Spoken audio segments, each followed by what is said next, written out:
Hi, everybody. Hello there, Jerry. Linda. We're the Village's Newcomers, and we bring you topics of interest to people that live in the villages and retirees everywhere. So today, we're going to answer some letters that we've had via email in the last week.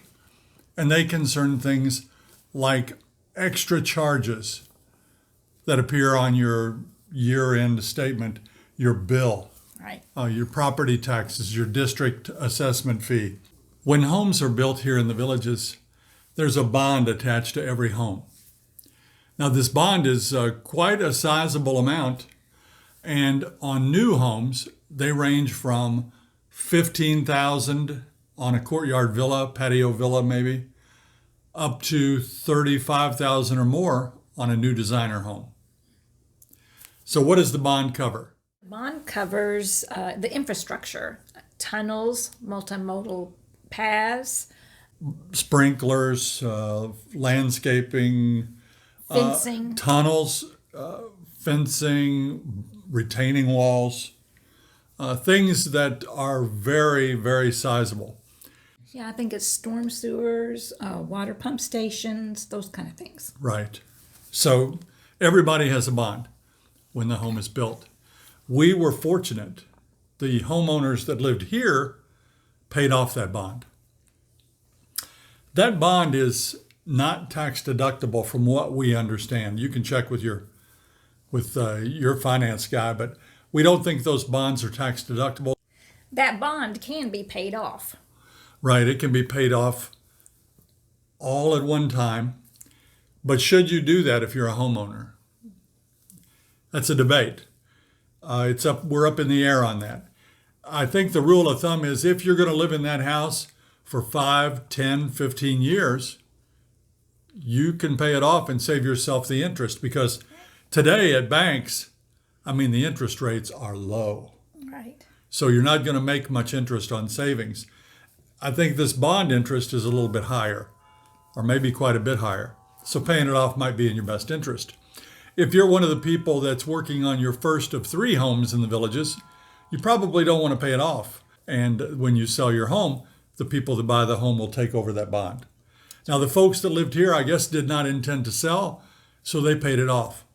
That benefited us, but did it really? Because we were willing to pay more for this house because that bond had already been paid off. So you can go either way with it. This bond can be paid off, but not as you would pay down a mortgage. If you had a mortgage that was $1,000 a month, you may pay $1,500 a month to shorten the length of that mortgage and to escape some of that interest. You can't do that with the bond. You have to pay it in its entirety.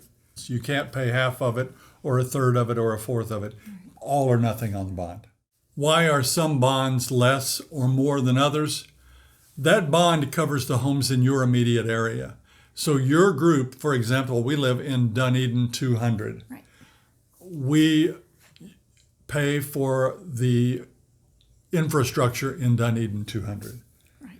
The more homes in an area maybe pay a little less in bond than people with the same kind of infrastructure with fewer homes would have to pay a little bit more. I think the bond on this house when it was brand new was $23,000. I'm not positive on that, but I believe that to be the case. I have a printout here of one of the actual neighborhoods and the bond payments. The original bond was about $35,000. It's a nice new designer home. And if you pay it annually over the course of the entire bond, you will pay about $22,000 interest. So you can see why some folks like to pay them off early. I can see that. Another fee that you're going to find annually is your district fee. Now we have ours right here. We recently got a new trim notice that tells us what our tax bill is going to be, and so there are no surprises. And on the back of our tax bill is one that says the village's fire, $124 annual, and the District 10 bond maintenance fee, $536.67 for us. A question we get frequently is, Is there an HOA? No, there is no HOA. They call it amenity fee here. Right, we do pay a monthly fee. It's an amenity fee. Ours is $159. $159. New people that move in pay more. When you buy a home, you're a new resident, you jump in at the existing rate. It's higher. Ours will go up a little bit, but people are generally on different amenity fees based upon when they moved into the community. What's that amenity fee cover?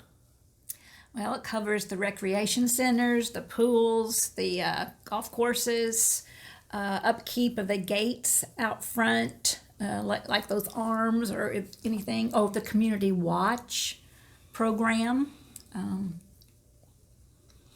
Recently, when COVID hit, the rec centers were closed down for a while, and many people were saying, why are we still paying amenity fees?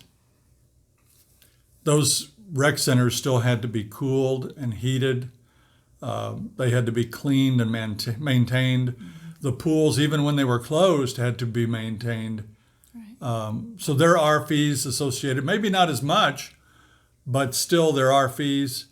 And the amenity fees here are not real expensive. Many people pay more.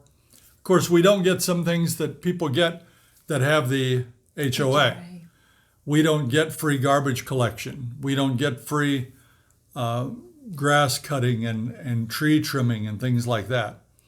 Now, I think there are places in the villages that do get that, but for the basic designer homes, courtyard villas, patio villas, no, you're on your own when it comes to the maintenance. Those fees are paid monthly, and they're attached to your utility bill. This was all in the local news section of the Daily Sun. What day's paper was that? Was it Monday's paper, I believe? The 5th. Yeah. Yeah, Monday. Monday's paper. So you can get it and read it. Like I said, we're not experts, and I hate to read to you. You know, you're smart, intelligent people. You can do your own reading, but I know that so many of you won't get this newspaper and won't have that. So we may have made some mistakes in our numbers, figures, etc., but we told you the best of our knowledge on that. We appreciate you watching. It's always a pleasure. Thanks so much. Please hit that like and subscribe button. That helps us out. As we close in on 17,000 subscribers, we're just about 60 or 70 subscribers short. Thank you guys for watching. We really appreciate it. Until next time. See you when you get here.